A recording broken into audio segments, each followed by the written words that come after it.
लोकसभा चुनाव में जीत के ईंधन से रफ्तार पकड़ने में जुटा सपा का संगठन मिशन 2027 पर नजर। लोकसभा चुनाव में मिली अभूतपूर्व जीत के ईंधन से समाजवादी पार्टी का संगठन रफ्तार पकड़ने में जुट गया है।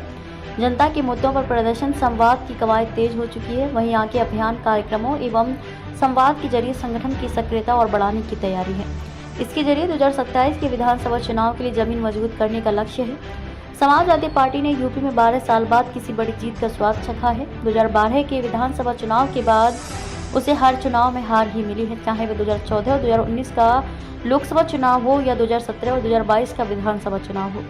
इस हार का असर संगठन के मनोबल पर भी पड़ा। हालांकि 2022 के विधानसभा चुनाव में हार के बावजूद भी वोट बैंक के विस्तार से संभावनाओं की किरणें जरूर फूटी थी। इस लोकसभा चुनाव में इन संभावनाओं को परिणाम में बदलकर सपा ने इतिहास का सर्वश्रेष्ठ प्रदर्शन करते हुए लोकसभा में यूपी से नंबर 1 और देश में तीसरा स्थान हासिल किया। इससे मिले मोमेंटम को धार देने के लिए जनता के मुद्दों पर सपा लगातार जमीन पर दिखाई देने की रणनीति पर जुट गई है।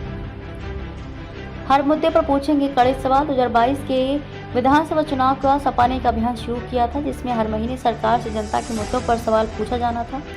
हालांकि ये कवायद काफी हद तक सोशल मीडिया तक ही सीमित रही, लेकिन अब जनता के बीच रहकर इस अभियान को धार दिया जाएगा। नीट में पेपर लीक के मुद्दे पर सपा नेतृत्व जहां सदन से लेकर सार्वजनिक मंचों पर सवाल पूछ रहा है, वहीं पार्टी की यूथ विंग एवं छात्र सभा का सड़कों पर आक्रामक प्रदर्शन लगातार चल रहा है।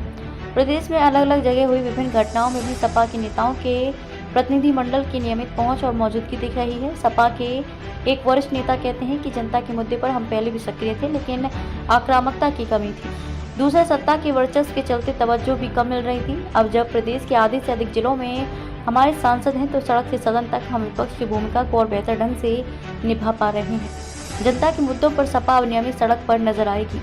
पीडीए का कोर एजेंडा जारी रहेगा। 2022 के विधानसभा चुनाव में सपा मुखिया अखिलेश यादव ने पिछड़ा, दलित और अल्पसंख्यक पीडीए का एक नया समीकरण तैयार किया था। संविधान और आरक्षण के मुद्दे को इसके साथ जोड़कर उन्होंने पीडीए को जीत के सफल फॉर्मूले में बदल दिया।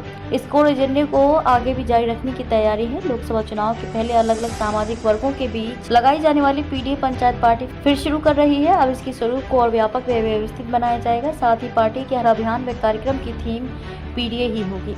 यहाँ तक कि सोमवार से शुरू हो रही पार्टी के पौधरोपण अभियान तक को पीडीए से जोड़ा गया है। अखिलेश यादव पदाधिकारियों कार्यकर्ताओं को संयम की नसीहत के साथ ये टास्क दे चुके हैं कि जो वोटर अब साथ जुड़ चुके हैं उनको बनाए रखते हुए नयों को जोड़ना है, इसलिए उनके बीच नियमित उपस्थिति बनाए रखें।